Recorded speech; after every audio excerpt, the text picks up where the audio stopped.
శుభోదయం మిత్రులారా, వార్తా కథనాలపై విశ్లేషణ కార్యక్రమం టీజీటీవీ మార్నింగ్ న్యూస్ కు స్వాగతం. నేను మీ జర్నలిస్ట్ సత్య. ముందుగా దేశంలో జరుగుతున్న పరిణామాలను కనుక పరిశీలించినట్లయితే ఉగ్ర దాడి ఇక్కడ భారతదేశాన్ని ఒక కుదుపగా మరి ఇక్కడ సౌదీ అరేబియా నుంచి అర్ధాంతరంగా తన పర్యటన ముగించుకొచ్చిన ప్రధాని మరి ఇక్కడ పాకిస్తాన్ దీని వెనుక పాకిస్తానే ఉన్నదని చెప్పి పాకిస్తాన్ మీద కఠిన నిర్ణయాలు చేపట్టడం జరిగింది. నిన్న రోజున కేబినెట్ సమావేశం ఏర్పాటు చేసి ఏదైతే సింధు జలాల ఒప్పందాన్ని రద్దు చేయడంతో పాటు ద్వైపాక్షిక సంబంధాలకు కూడా చెక్ పెట్టిండు. అదేవిధంగా బాగా సరిహద్దును మరి ఇక్కడ ఏదైతే మూసివేసి దాంతో పాటు ఏదైతే పాకిస్తాన్ పౌరులకున్న వీసాలన్నింటినీ కూడా రద్దు చేసి వాళ్ళు 48 గంటల్లోగా ఇక్కడ దేశాన్ని విడిచిపెట్టి వెళ్ళిపోవాలని చెప్పి అల్టిమేటం జారీ చేయడం జరిగింది. అదేవిధంగా నిన్నటి రోజున మరి ఇక్కడ ఏదైతే యూరిలోకి చొచ్చుకెళ్ళడానికి ప్రయత్నం చేసిన ఇద్దరు ఉగ్రవాదులను భద్రతా బలగాలు ఏదైతే మట్టుబెట్టినాయి. ఏది ఏమైనప్పటికీ కూడా ఇక్కడ కాశ్మీర్ పర్యాటకంతో 370 ఆర్టికల్ రద్దు తర్వాత కాశ్మీర్లో స్వేచ్ఛ వాతావరణం నెలకొన్నదని చెప్పి అనేక మంది పర్యాటకులకు అక్కడ వెళ్తున్న వేళ ఈ ఉగ్రదాడి అనేది మరి ఆశానుపాతంగా మారింది. ఇప్పటికే సుమారు 80 మంది తెలంగాణకు సంబంధించిన మరి ఇక్కడ టూరిస్టులు అక్కడ చిక్కుకుపోయి ఉన్నారు. వాళ్ళందరినీ కూడా క్షేమంగా పంపించడానికి ఇక్కడ నుంచి మరి అనేక మంది ప్రయత్నాలు చేస్తా ఉన్నారు. మరి ఇక్కడ మెదక్ వాసుల కోసం అది మైనంపల్లి హనుమంతరావు ఫోన్ చేసినట్టుగా వార్తలు వెలువడుతున్న పరిస్థితి. ఏదేమైనా వాళ్ళందరినీ సురక్షితంగా పంపించాలని చెప్పి కేటీఆర్ గారు కూడా మరి ఇక్కడ భారత ఏదైతే కేంద్ర ప్రభుత్వానికి విజ్ఞప్తి చేసిన అంశాన్ని కూడా మనం ఇక్కడ ప్రధానంగా గమనించవచ్చు. రజతోత్సవ సభకు సంబంధించి నిన్న రోజున రజతోత్సవ సభ మరి ఇక్కడ ప్రాంగణాన్ని పరిశీలించారు. నిన్న రోజున వర్కింగ్ ప్రెసిడెంట్ కేటీఆర్. అదేవిధంగా సభకు రావడానికి మరి ఇక్కడ సభ మీద పెద్ద ఎత్తున మరి ఇక్కడ ఏదైతే తెలంగాణ రాష్ట్ర ప్రజల చూపంతా కూడా మరి ఇక్కడ ఎలకతుర్తిలో నిర్వహించే సభ వైపే ఉన్నది. ఒక్కొక్కరుగా మరి ఇక్కడ పండుగలాగా వాతావరణాన్ని నెలకొని మరి ఇప్పటి నుంచే మరి ఇక్కడ ఏదైతే ఆ రజతోత్సవానికి సంబంధించిన వారోత్సవాలు నిర్వహిస్తా ఉన్నారు. ఎడ్ల బండ్ల ద్వారా కొంతమంది వెళ్తే మరి రిక్షాల ద్వారా కొంతమంది, అదేవిధంగా సిద్దిపేట నుంచి పాదయాత్ర ద్వారా కూడా వెళ్ళడానికి మరి ఇక్కడ సన్నాహాలు చేసుకుంటున్న పరిస్థితిని మనం ఇక్కడ గమనించవచ్చు. ఏదేమైనా కౌంట్ డౌన్ స్టార్ట్ అయింది. ఇంకో 3 రోజులలోనే మరి ఇక్కడ బీఆర్ఎస్ రజతోత్సవ సభ నిర్వహించబోతా ఉన్నారు. బీఆర్ఎస్ రజతోత్సవ సభ అంటే మరి ఇక్కడ కాంగ్రెస్ ప్రభుత్వానికి చెక్కు పెట్టే సభ. కాంగ్రెస్ ప్రభుత్వ ప్రజా వ్యతిరేక విధానాలను మెడలు వంచి ప్రజల భాగస్వామ్యంతో ప్రభుత్వం మెడలు వంచి ఏదైతే వాళ్ళు హామీలు ఇచ్చారో 6 గ్యారంటీలు 100 రోజులలో అమలు చేస్తామని హామీ ఇచ్చి ఆ హామీలను నెరవేర్చలేక చేతులెత్తేసిన రేవంత్ రెడ్డి ప్రభుత్వం ఇంకా గత ప్రభుత్వం మీదనే ఆరోపణలు వెలువెడుతూ మరి ఇక్కడ మీనమేషాలు లెక్కించే ప్రయత్నాన్ని, అదేవిధంగా ఫార్మా సిటీలను రద్దు చేసి ఫార్మా కంపెనీలు అన్నిటి కూడా రద్దు చేసి దాన్ని 4th సిటీ చేస్తామని చెప్పి ఏదైతే ప్రయత్నం చేస్తా ఉన్నారో దానికి సంబంధించిన అంశం కానీ, అదేవిధంగా భూసేకరణలో సంబంధించి అవకతవకలు కానీ, హెచ్యూ విషయంలో కానీ, అదేవిధంగా ఉద్యోగులు, నిరుద్యోగులు, విద్యార్థులు, రైతులు, మహిళలు సబ్బండ వర్గాలను మోసం చేసిండ్రు. ఆటో డ్రైవర్లు పిట్టలు రాలుతా ఉన్నారు. అదేవిధంగా రైతులు పిట్టలు రాలుతా ఉన్నారు. ఇప్పటికీ రైతు భరోసా పూర్తి స్థాయిలో చేయలేదు. మరోవైపు రుణమాఫీ పూర్తి కాలేదు.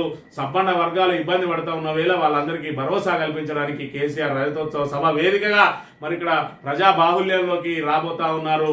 ఇప్పటి వరకు ఏదైతే మరి ఇక్కడ దూషణలతోటే కాలం వెల్లదీసుకొచ్చిన రేవంత్ రెడ్డి మీద ప్రజలే తిరగబడ్డారు. ప్రజా పోరాటాలు మరి ఇక్కడ ప్రజల భాగస్వామ్యం ద్వారానే ఏవైనా పోరాటాలు నిర్మితం కావాలని చెప్పి నమ్మే కేసీఆర్ ప్రజల నుంచి తిరుగుబాటు వచ్చిన తర్వాతనే ఇక్కడ ప్రజల్లోకి వెళ్ళడానికి, ప్రజలకు అండదండగా నిలవడానికి, ప్రజలకు భరోసా కల్పించడానికి రజతోత్సవ సభను వేదికగా చేసుకున్న అంశాన్ని మనం ఇక్కడ ప్రధానంగా గమనించవచ్చు. వార్తా కథనాలను కనుక చూసుకున్నట్టయితే ముందుగా నమస్తే తెలంగాణ దినపత్రికలు, నమస్తే తెలంగాణ దినపత్రికలో ఇక్కడ ముష్కర మూక ఇదే దాడులకు సూత్రధారి లష్కరే కమాండర్ సైఫుల్లా కసూరి ఫోటోలు, ఊహా చిత్రాలు విడుదల వారం ముందు పహల్గామ్ లో రెక్కి యూరి సెక్టర్ లో చొరబాటుకు 2 ఉగ్రవాదుల యత్నం మట్టుపెట్టిన భద్రతా బలగాలు. కాసేపటికే కుల్గామ్ లో ఎన్కౌంటర్.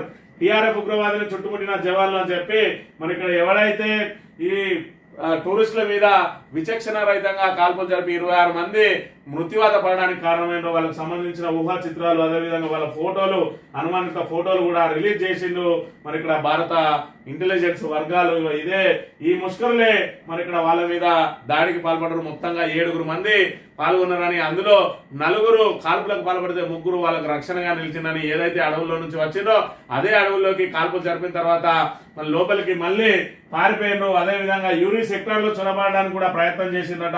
ఆ సంఘటన తర్వాత దాంతో 2 మరి ఇక్కడ ఉగ్రవాదులను మట్టుపెట్టిండ్రు. దాని తర్వాత కుల్గామ్ లో జరిగిన మరో ఎన్కౌంటర్ లో మరో తీవ్రవాదిని కూడా మట్టుపెట్టిన అంశాన్ని మనం ఇక్కడ చూడవచ్చు. జమ్మూ కాశ్మీర్ లోని పహల్గామ్ లో మంగళవారం పర్యాటకులపై కాల్పులు జరిపిన ఉగ్రవాదుల ఫోటోలు, ఊహా చిత్రాలను దర్యాప్తు సంస్థలు బుధవారం విడుదల చేశాయి.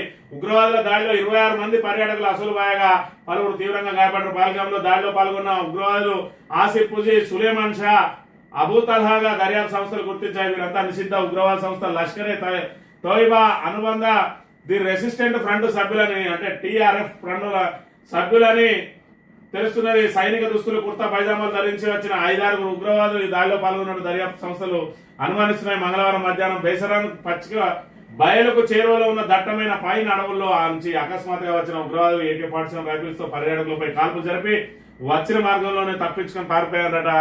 దాడికి కొన్ని రోజుల ముందే ఈ గ్రూప్ తో సహా పలువురు పాకిస్తానీ ఉగ్రవాదులు కాశ్మీర్లోకి చొరబాటు పడినట్టు నిఘా వర్గాలు ఆల్రెడీ వెల్లడించినాయి. మరి ఇది నిఘా వర్గాల వైఫల్యం అంటే నిఘా వర్గాల వైఫల్యం కాదు, నిఘా వర్గాలు ఆల్రెడీ హెచ్చరించినాయి. అయితే ఇది భద్రతా దళాల వైఫల్యమే అని చెప్పి మరి ఇక్కడ ప్రతిపక్షాలన్నీ కూడా ఆరోపణలు చేస్తున్న పరిస్థితి. మరి ఇక్కడ చూసుకున్నట్టయితే ఏదైతే ఉగ్రవాదులు ఆల్రెడీ చొరబడ్డారు అని చెప్పి మరి ఇక్కడ ఉప్పందినా కూడా వాళ్ళని నిర్వహించడంలో కొంతవరకు మరి ఇక్కడ మనం వైఫల్యం చెందినట్టుగా ఇక్కడ మనం భావించవచ్చు. దీనికి పూర్తిగా కూడా సూత్రధారి సైఫుల్లా కసూరి అట. సైఫుల్లా కసూరి మరి లష్కరే తోయిబా సంస్థకు సంబంధించి మరి ఇక్కడ వాళ్ళ అనుబంధ సంస్థనే టిఆర్ఎఫ్. దీని వెనుక పూర్తిగా పాకిస్తాన్ ఉన్నది, పాకిస్తాన్ సైన్యం కూడా ఉన్నదని చెప్పి భారత్ మరి ఇక్కడ అనుమానిస్తున్న పరిస్థితిని కూడా మనం ఇక్కడ గమనించవచ్చు. దాంతో నిన్న రోజున మరి ఇక్కడ కఠిన నిర్ణయాలు తీసుకున్నారట మన భారత ప్రభుత్వం. పాకిస్తానీలకు దేశంలోకి ప్రవేశం నిషిద్ధం. దేశంలోని పాక్ పౌరులు 48 గంటల్లో వెళ్ళిపోవాలి.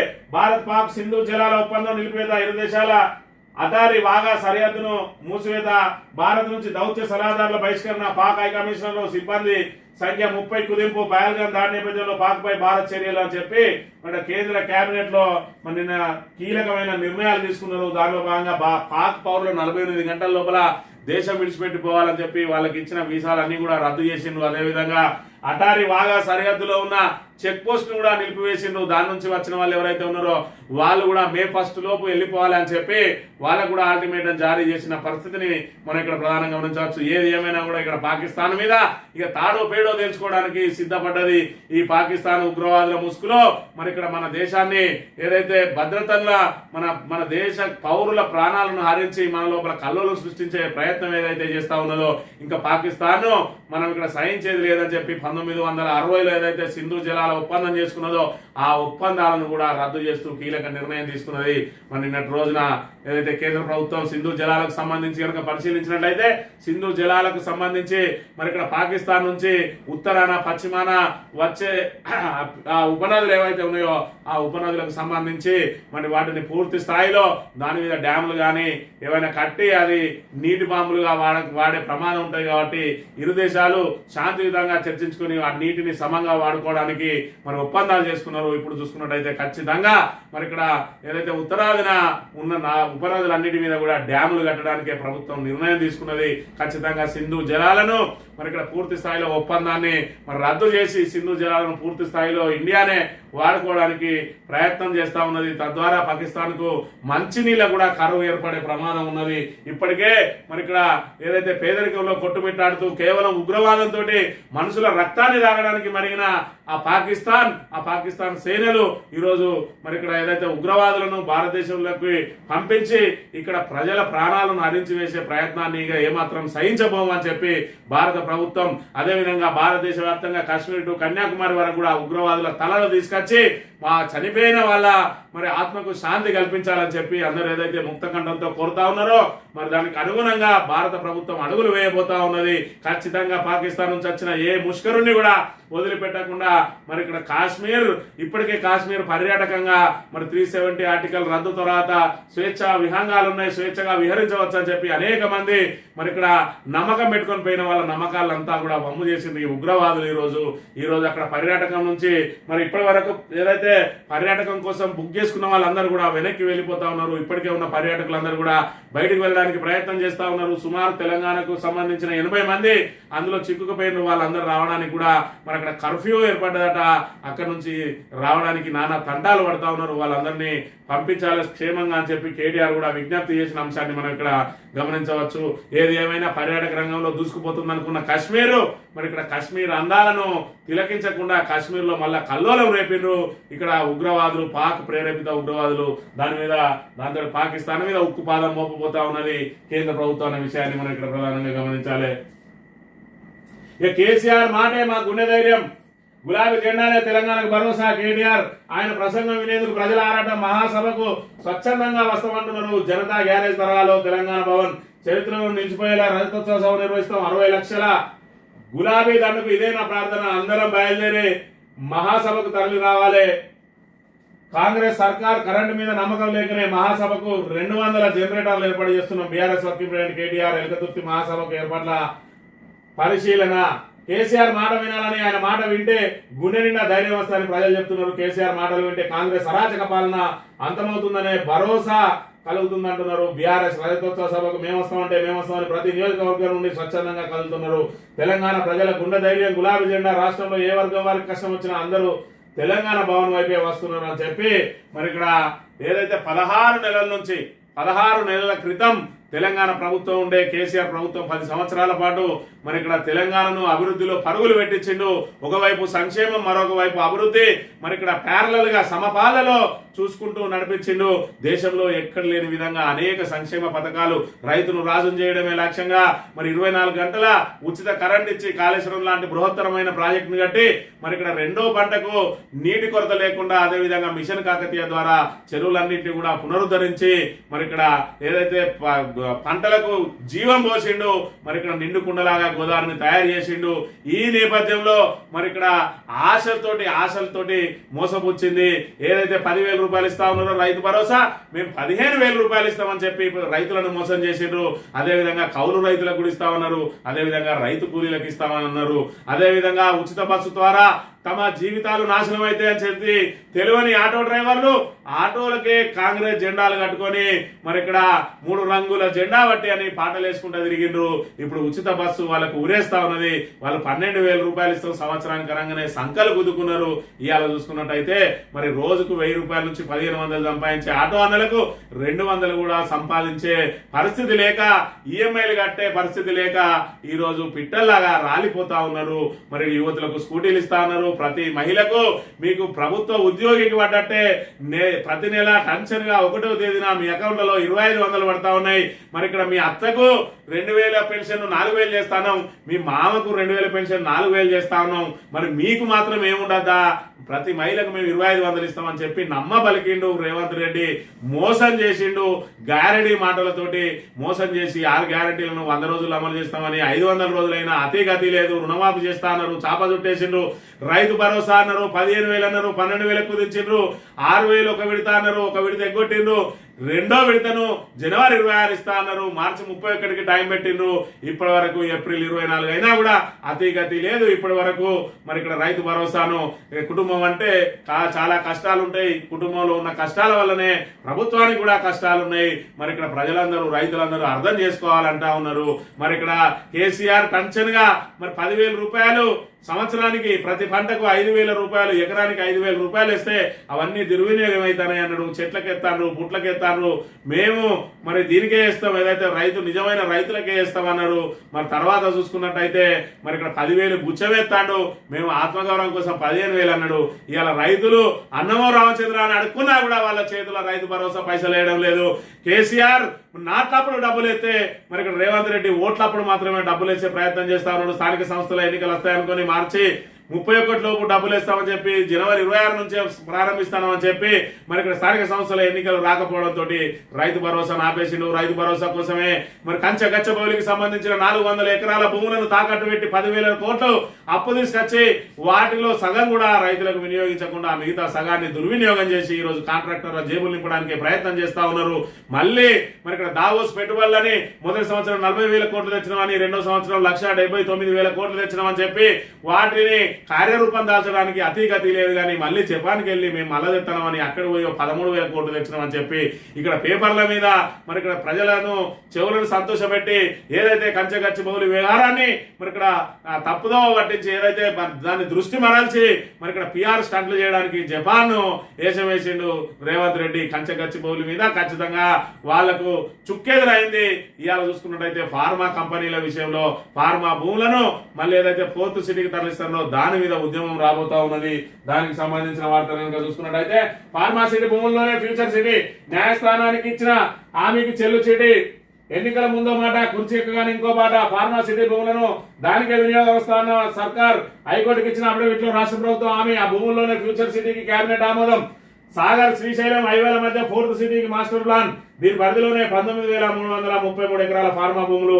ఫ్యూచర్ సిటీలోనే కంపెనీలకు భూ కేటాయింపులు. 15 నెలలుగా 1 ఎకరాన్ని సేకరించిన ప్రభుత్వం. కొత్త సిటీలకు కంపెనీలకు భూమి ఎక్కడి నుంచి తెస్తారు? సాక్షాత్ హైకోర్టునే రాష్ట్ర సర్కార్ తప్పుదో పట్టించింది. మరి ఇక్కడ చూసుకున్నట్టయితే ఫార్మా సిటీ భూముల సేకరణ సమయంలో కేసీఆర్ ఏం చెప్పిండనంటే ఈ ఫార్మా క్లస్టర్లు ఏదైతే ఏర్పాటు చేయబోతా ఉన్నామో దీన్ని కనుక ఆ భూములను ఫార్మా కోసం వినియోగించిన పక్షంలో అవి తిరిగి రైతులకే చెల్లుతాయి అని చెప్పి భూసేకరణ సమయంలో చెప్పి మరి సుమారు 19,333 ఎకరాల ఫార్మా భూములు ప్రైవేటు అదేవిధంగా గవర్నమెంట్ అసైన్ అన్ని కలిపితే 19,333 ఎకరాలను చేస్తే రేవంత్ రెడ్డి ప్రభుత్వం రాగానే ఫార్మా కంపెనీలన్నిని ఫార్మా క్లస్టర్లను రద్దు చేసి మరి సిటీ చుట్టుపక్కల కాదు మేము మరి ఇక్కడ ఏదైతే వివిధ జిల్లాల్లో విస్తరిస్తాం, గ్రీన్ ఫార్మా పెడతాం అని చెప్పి దాన్ని తీసుకుపోయి లగచెర్లలో ఏర్పాటు చేసే ప్రయత్నం చేసిండు. లగచెర్ల రైతులు ఏ విధంగా తిరగబడ్డారు, గిరిజన రైతులు ఏ విధంగా తిరగబడితే వాళ్ళ మీద పోలీసుల దమనకాండ ఏ విధంగా చేసిర్రు, వాళ్ళు ఢిల్లీ లెవెల్లో పోరాటం చేస్తే చివరికి మానవ హక్కుల కమిషన్ ఏ విధంగా దాని మీద ఒక నివేదిక ఇచ్చింది, ఆ పోలీసులను ఏ విధంగా బాధ్యులను చేసింది, రేపు ఎల్లుండో వాళ్ళని ఏ విధంగా డిస్మిస్ చేయబోతా ఉన్నారో చూస్తా ఉన్నాం. మరోవైపు ఈ ఫార్మా సిటీకి సంబంధించి ఫార్మా భూములు ఏదైతే ఎన్నికల మేనిఫెస్టోలో ఎన్నికల సమయంలో ఫార్మా సిటీలను మేము రద్దు చేసి రైతులకే తిరిగిస్తామని చెప్పిన రేవంత్ రెడ్డి ఇప్పుడు వాటిని తెగనమ్ముకునే ప్రయత్నం చేస్తా ఉన్నాడు. అందులో భాగంగా ఖచ్చితంగా ఫార్మా భూములు ఫార్మాకు వినియోగించాలి, లేకపోతే రైతులకు ఇవ్వాలని చెప్పి హైకోర్టు అడగంగానే మరి ఇక్కడ న్యాయస్థానానికి తప్పుడు నివేదికలు ఇచ్చిండ్రు, మేము దానికే వాడతామని చెప్తారు. మరి వివిధ కంపెనీలకు అదే ఫార్మాకు సంబంధించిన భూములను కేటాయిస్తా ఉన్నారు. నిన్నటి రోజున నిజ నిర్ధారణ కమిటీ వచ్చింది. దానికి సంబంధించి ఫ్యూచర్ సిటీ పేరుతో కాంగ్రెస్ మోసం, ఫార్మా భూముల్ని వాడటం చట్టవిరుద్ధం, ఆ భూములతో ప్రభుత్వం రియల్ దందా, రైతు భూములను గుంజుకోవడం అభివృద్ధి. ఎన్నికల్లో చెప్పింది ఒకటి, నేడు చేస్తున్నది ఒకటి. రేవంత్ రెడ్డి సర్కార్ పై జాతీయ సంఘాల ప్రతినిధులు నిజ నిర్ధారణ కమిటీ సభ్యుల ఫైర్. ఫార్మా రైతులతో మాట్లాడిన పర్యావరణవేత్తలు ఫెన్సింగ్ వేసిన రైతుల భూములను పరిశీలించిందని చెప్పి మరి ప్రొఫెసర్ అరగోపాల్ అదేవిధంగా వివిధ జాతీయ సంఘాల నాయకులు అదేవిధంగా నిజ నిర్ధారణ కమిటీ సభ్యులందరూ కూడా వచ్చిండ్రు. ఫార్మా కంపెనీలు కనుక అక్కడ ఏర్పాటు చేయకపోతే అవి తిరిగి రైతులకే చెల్లించాలి. కానీ ప్రభుత్వం ఏం చేస్తుంది, ఫార్మా సిటీ అదేవిధంగా అయితే ఫ్యూచర్ సిటీ పేరుతో ఫార్మా భూములలో ఫ్యూచర్ సిటీని ఏర్పాటు చేసి రియల్ దందాకు పాల్పడబోతా ఉన్నది. ఇది ఖచ్చితంగా చట్ట విరుద్ధం. ఎన్నికల ముందు ఏం చెప్పారు, మీరు ఎన్నికల తర్వాత ఏం చేస్తా ఉన్నారు అని చెప్పి వాళ్ళందరూ కూడా ఖచ్చితంగా రైతులకే చెందాలి ఆ భూములు అని చెప్పి మరి ఇక్కడ నిజ నిర్ధారణ కమిటీ నిన్న అక్కడికి వచ్చి దాని మీద ఫైనలైజ్ చేసిన అంశాన్ని కూడా మనం ఇక్కడ చూడాలి. ఇక్కడ చూసుకున్నట్టయితే వడ్లు కొనాలని రోడ్డెక్కిన రైతులు ఇప్పటి వరకు ధాన్యం కొనుగోలు కేంద్రాలు అతిగతి లేదు. ధాన్యం కొనుగోలు కేంద్రాలు ఏర్పాటు చేస్తా ఉన్నారు. ఒకవైపు గన్ని సంచులు ఉంటలేవు, మరోవైపు మిల్లర్ల అలాట్మెంట్ ఉంటలేదు, మరోవైపు 1,37,000 టన్నుల వడ్లు వస్తాయని అనుకుంటే మరి ఇక్కడ చూసుకున్నట్టయితే వీళ్ళు ఏదైతే సగానికి సగాన్ని 70 లక్షల టన్నులు మాత్రమే కొనే ప్రయత్నం చేస్తా ఉన్నారు. అందుకని చెప్పి మరి ఇక్కడ ఏదైతే ధాన్యం కొనుగోలను తాత్సారం చేయడంతో వాళ్ళు రోడ్లు ఎక్కుతున్న పరిస్థితి. ఇక్కడ ధాన్యం కొనుగోలులో వేగం పెంచాలని, కాంటా వేసిన వాటిని వెంటనే మిల్లుకు తరలించాలని డిమాండ్ చేస్తూ నిజామాబాద్ జిల్లా కొత్తంగల్ మండల కేంద్రంలో రైతులు బుధవారం ఆందోళనకు దిగారు. రోడ్డుపై ద్విచక్ర వాహనాలు అడ్డంగా పెట్టి బైఠాయించారు. మిల్లుల్లో అన్లోడింగ్ సమస్యతో లారీలు 4-5 రోజులుగా అక్కడే ఉంటున్నాయని, లారీలు రాక ఇబ్బందులు పడుతున్నామని ఆవేదన వ్యక్తం చేసిండ్రు. ఏది ఏమైనా ఏదో ఒక కుంటి సాకులతోటి వడ్లను కొనుగోలు అయితే ఆపేస్తా ఉన్నారు. ఏదైతే అక్కడ వడ్లను కాంటా అయిన వడ్లను అక్కడ కళ్ళల్లోనే ఉంచడంతో కొత్తగా కాంటాలు కావడం లేదు, లారీలు రావడం లేదు, వాటిని తీసుకుపోవడం లేదు. దాంతో ధాన్యం కొనుగోలు ఆలస్యం అవుతున్నాయి. దాంతో రైతులు అక్కడ పడిగాపులు కావాల్సిన పరిస్థితి. మరోవైపు అకాల వర్షాలు వస్తే రైతులు నిట్ట నిలువున మునిగిపోతున్న మరి ఇక్కడ పరిస్థితులు కూడా దాపరిస్తున్న అంశాన్ని మనం ఇక్కడ ప్రధానంగా గమనించాలి. ఇక పరిహారానికి పైసలు లేవంటూనే ప్రచారానికి 28 కోట్ల దుబారా. రైతులకు పరిహారం ఇచ్చేందుకు సర్కారు ససెమిరా. అకాల వర్షాలతో 30,000 ఎకరాల్లో పంట నష్టం. ఎకరానికి 10,000 ఇస్తానన్న ప్రభుత్వం నెలగడిచిన పైసా ఇవ్వని రేవంత్ రెడ్డి సర్కార్. చేయని రుణమాఫీ ఇవ్వని రైతు భరోసాపై ఊరూర ప్రచారానికి దిగిన ప్రభుత్వం ఫ్లెక్సీల ఏర్పాటుకు 28 కోట్లు విడుదల. మరి ఇక్కడ ప్రతి మండలానికి మరి 3-4 ఫ్లెక్సీలు ఏర్పాటు చేయాలని చెప్పి నిర్ణయించిండ్రు. దానికి సంబంధించి ఆ రుణమాఫీ కానీ, రైతు భరోసాకు సంబంధించి కానీ, లేకపోతే ఇందిరమ్మ లబ్ధిదారుల విషయం కానీ మొత్తం వాళ్ళ పేర్లతో సహా వేయాలి అని చెప్పి మరి పెద్ద ఎత్తున దీనికి 28 కోట్ల రూపాయలు పెట్టి మరి ఊరూరా ఇక్కడ పోస్టర్లు వేయాలి, ఏదైతే ఫ్లెక్సీలు పెట్టాలని చెప్పి దానికి బడ్జెట్ కేటాయించింది. మరోవైపు 30,000 ఎకరాల్లో పంట నష్టం జరిగిన రైతులకు ప్రతి ఎకరాకు 10,000 ఇస్తారని చెప్పిన ప్రభుత్వం ఇప్పటి వరకు వాళ్ళకు ఆ నష్టపరిహారం చెల్లించిన దాఖలాలు లేవు అని అంటే ఒకవైపు ప్రచారానికి మాత్రం డబ్బులు ఉంటాయి కానీ రైతులను ఆదుకోవడానికి మరి ఇక్కడ ప్రభుత్వానికి మనసు రావడం లేదు, ఖజానాలో డబ్బులు లేవంటారు, దుబారా ఎందుకు చేస్తారని చెప్పి దానికి సంబంధించిన వార్తలు ప్రచురించింది. ఇక ఉపాధికి గండి 6.5 కోట్ల పని దినాలే మంజూరు, నిరుడు కంటే 1.5 కోట్ల తగ్గింపు. ఉపాధి పని దినాలు పెంచాలని కేంద్రానికి లేఖ రాయనున్న రాష్ట్రానికి 2700 కోట్ల నిధులు, వేతనాలకు 1625 కోట్లు, ఎంసీ కింద 1083 కోట్లు. ఇక్కడ చూసుకున్నట్లయితే ఉపాధికి సంబంధించి 6.5 కోట్ల పని దినాలు మంజూరట. గతంలో నిరుడు 8 కోట్ల పని దినాలు ఉంటే దాన్ని 1.5 కోట్ల తగ్గించి 6.5 చేసిండ్రు. మరి ఇక్కడ 2700 కోట్ల నిధులు వస్తే దాని వేతనాలకు కేవలం 1625 కోట్లనట. దీని ద్వారా మరి ఏదైతే భద్రత కల్పిస్తాం, పని దినాలు ఖచ్చితంగా 100 రోజుల పని దినాలు ఇవ్వాలని చెప్పి ఏదైతే చెప్పిండ్రో మరి ఇక్కడ 100 రోజుల పని దినాలు వచ్చే అవకాశం లేదు దీని ద్వారా అనే విషయాన్ని మనం ఇక్కడ చూడవచ్చు. ఇక సిసి ఉన్నట్ట లేనట్ట, ఒక 10వ తరగతికి గ్రేడింగ్ విధానం రద్దు, 1 నుంచి 9 తరగతులపై స్పష్ట తేదీ, సమీపిస్తున్న కొత్త విద్యా సంవత్సరం సాగతీతలో కాలం వెల్లడిస్తున్న విద్యాశాఖ, ప్రతిపాదన పంపించిన స్పందించని ప్రభుత్వం అని చెప్పి మరి 10వ తరగతికి గ్రేడింగ్ విధానం రద్దు, మరి 1 నుంచి 9వ తరగతులపై స్పష్ట తేదీ. విద్యాశాఖ అంటే విద్యాశాఖ ఎవరి చేతులు ఉన్నది? రేవంత్ రెడ్డి చేతులు ఉన్నాడు. రేవంత్ రెడ్డి ఎక్కడ ఉన్నాడు? రోజుకో దేశం తిరుగుతా ఉన్నాడు. మరి ఇక్కడ చూసుకున్నట్టయితే ఇక్కడ విద్యాశాఖ విషయంలో కానీ మరి హోంశాఖ విషయంలో కానీ ఆయన ఇప్పటి వరకు సమీక్షలు చేసింది లేదు, దాని మీద మరి ఆ విధి విధానాలు ఖరారు చేసింది లేదు. ఒకవైపు ఆల్రెడీ సెలవులు ప్రారంభమైనాయి, మరి కొత్త సంవత్సరంలో తీసుకోబోయే నిర్ణయాలు ఏంటి? అసలు 10వ తరగతి గ్రేడింగ్ విధానం వస్తుందా లేదంటే మార్కుల విధానమా?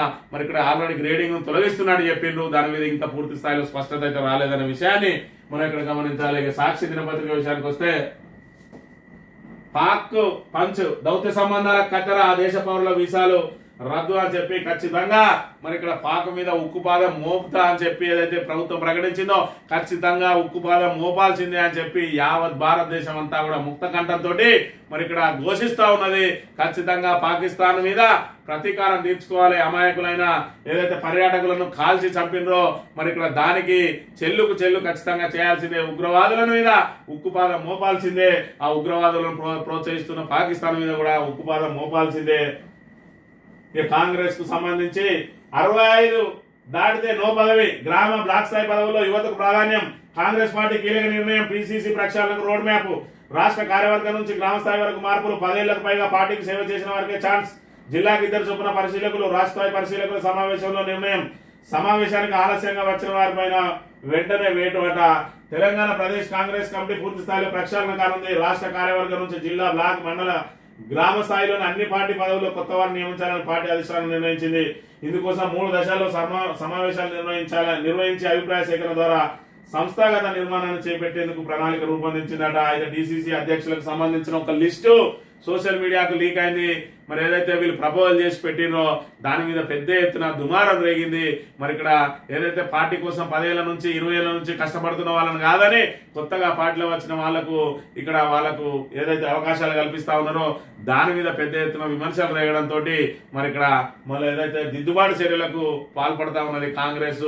దానిలో భాగంగా ఇప్పటికే పిసిసి అధ్యక్షులు అది లీక్ కాదు, అది మాకు సంబంధించింది కాదు, అది ఫేక్ లెటర్ అని చెప్పి సోషల్ మీడియాలో మరి దాన్ని కౌంటర్ చేసే ప్రయత్నం చేస్తా ఉన్నాడు. అందులో భాగంగా మేము ప్రక్షాళన చేస్తున్నాం అని చెప్పి దాన్ని ఏదైతే దాని నుంచి దారి మళ్లించే ప్రయత్నం, దాని నుంచి చూపు మరలించే ప్రయత్నం చేస్తా ఉన్నది. డైవర్షన్ పాలిటిక్స్ కు పాల్పడతా ఉన్నారు.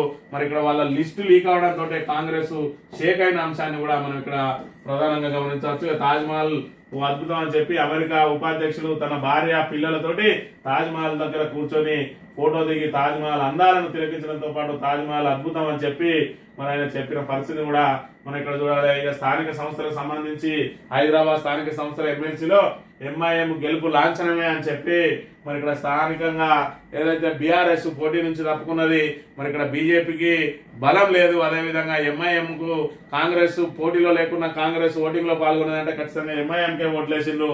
మరి కాబట్టి ఇక ఎంఐఎం గెలుపు లాంఛనమే అనే విషయాన్ని కూడా మనం ఇక్కడ ప్రధానంగా చూడవచ్చు. కాంగ్రెస్ బీఆర్ఎస్ సెక్యులర్ పార్టీలా? కేంద్ర మంత్రి కిషన్ రెడ్డి ప్రశ్న. మరి సెక్యులర్ పార్టీలా అంటే మరి ఈయనకి ఎందుకు డౌట్ వచ్చిందో తెలియదు కానీ కాంగ్రెస్ అయితే సెక్యులర్ పార్టీల కంటే మరి ముస్లిం అనుకూల పార్టీ అని అయితే చెప్పుకోవచ్చు. బీఆర్ఎస్ ను ఖచ్చితంగా సెక్యులర్ పార్టీగానే చెప్పుకోవచ్చు. ఇక బీజేపీ పూర్తిగా హిందుత్వ పార్టీ.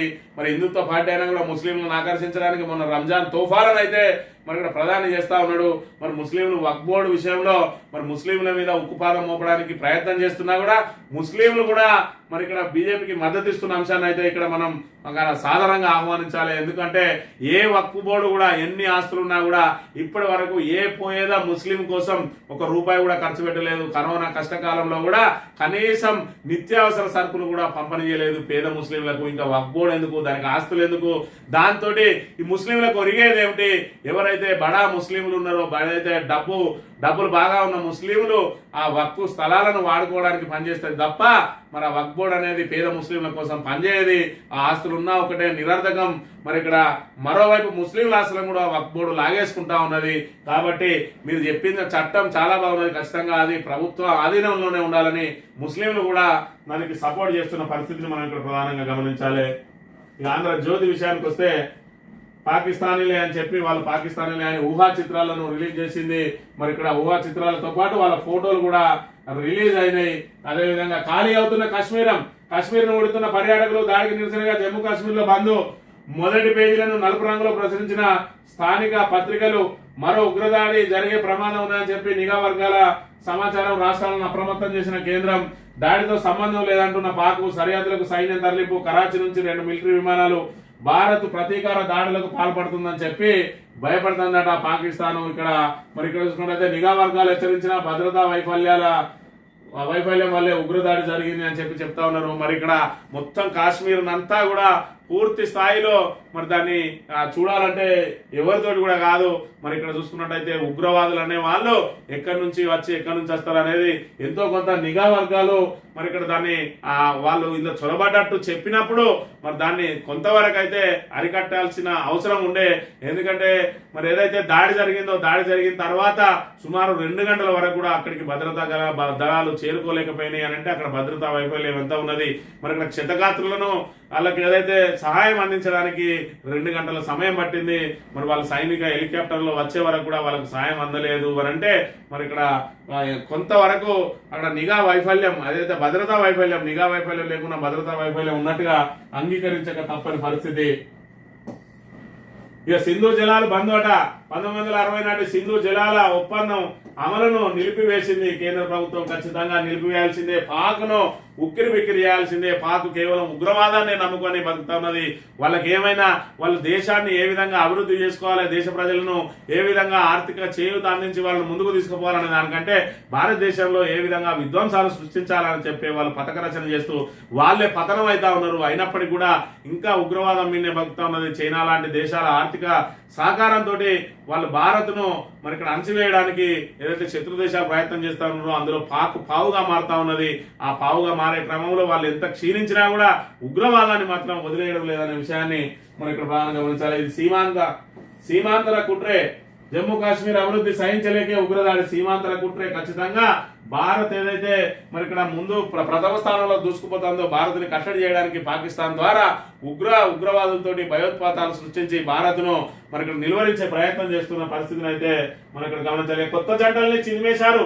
భార్యల కళ్ళెదురే భర్తల కాల్చివేత నిర్దాక్షిణ్యంగా వ్యవహరించిన ముష్కరులు అని చెప్పి ఇక్కడ లెఫ్టినెంట్ వినయ్ నర్వాల్ భౌతిక కాయం వద్ద వినిపిస్తున్న ఆయన భార్య ఇద్దరు మరి ఇక్కడ 6 రోజులు అవుతుందట పెళ్ళై. నవవధువు ఆమె కళ్ళ ముందే ఆమె భర్త. అప్పుడే మరి కొత్తగా పెళ్ళైన వాళ్ళు అక్కడ హనీమూన్ కానీ వెళ్ళిండ్రు. అక్కడ వాళ్ళు తీసుకున్న రీల్స్ కూడా ఆల్రెడీ సోషల్ మీడియాలో చక్కర్లు కొడతా ఉన్నాయి. అంత ఆనందంగా తమ భవిష్యత్తును మరి బంగారు భవిష్యత్తు కోసం కలలు కంటూ తమ ఏదైతే వైవాహిక జీవితాన్ని మరి ఇక్కడ ఆనందమయం చేసుకోవడం కోసం వాళ్ళు హనీమూన్కి వెళ్ళి ఆ కశ్మీర్ అందాలు చూస్తున్న తరుణంలో ఉగ్రముఖ వాళ్ళ మీద దాడి చేసి వాళ్ళను పూర్తిగా వాళ్ళ అంధకారంలోకి నెట్టింది వాళ్ళ భవిష్యత్తులో అన్న విషయాన్ని మనం ఇక్కడ గమనించాలి.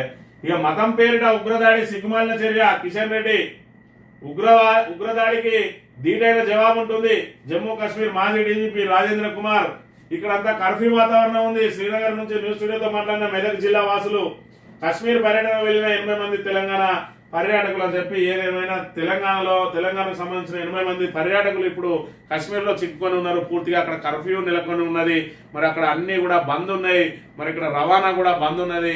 వాళ్ళు హోటళ్లలోనే చిక్కుకొని ఉన్నారు కాబట్టి వాళ్ళను మరి సురక్షితంగా పంపించడానికి మరి ఇక్కడ కేంద్ర ప్రభుత్వం చర్యలు చేపట్టాల్సిన అవసరం అయితే ఉన్నదనే విషయాన్ని మనం ఇక్కడ ప్రధానంగా గమనించాలి. హైదరాబాద్ కు చేరుకున్న సీఎం 7 రోజుల జపాన్ పర్యటన ముగించుకుని బుధవారం రాత్రి ముఖ్యమంత్రి రేవంత్ రెడ్డి హైదరాబాద్ చేరుకున్న శంషాబాద్ విమానాశ్రయంలో సీఎం రేవంత్ రెడ్డి నేతృత్వంలో బృందానికి పలువురు ఎంపీలు, ఎమ్మెల్యేలు, ప్రభుత్వ సలహాదారులు, కార్పొరేషన్ చైర్మన్లు, కాంగ్రెస్ నాయకులు, కార్యకర్తలు ఘనంగా స్వాగతం పలికింది. మొత్తం జపాన్ లో నుంచి భారీ ఎత్తున పెట్టుబడులు తీసుకొని వచ్చిన రేవంత్ రెడ్డికి ఘన స్వాగతం. మరి అప్పుడు చూసుకున్నట్టయితే దావోస్ లో మొదటి సంవత్సరం 40,000 తీసుకొచ్చినప్పుడు మరి ఇక్కడ డప్పు సప్పులతోటి మరి ఇక్కడ పెద్ద ఎత్తున స్వాగతం పలికిరు. ఆ తర్వాత 1,79,000 కోట్లు తెచ్చిండు. మళ్ళా స్వాగతాలు పలికిరు. ఇప్పుడు 13,000 కోట్లు 14,000 కోట్లు తెస్తాడు. మళ్ళా స్వాగతం పలుకుతా ఉన్నారు. మరి అవి ఎవే పెట్టుబడుల కార్యరూపం అని అంటే పేపర్లలో ఉన్నాయి కదనే, అవి చూసి సంతోషించుడు అని చెప్తా ఉన్నది కాంగ్రెస్ ప్రభుత్వం.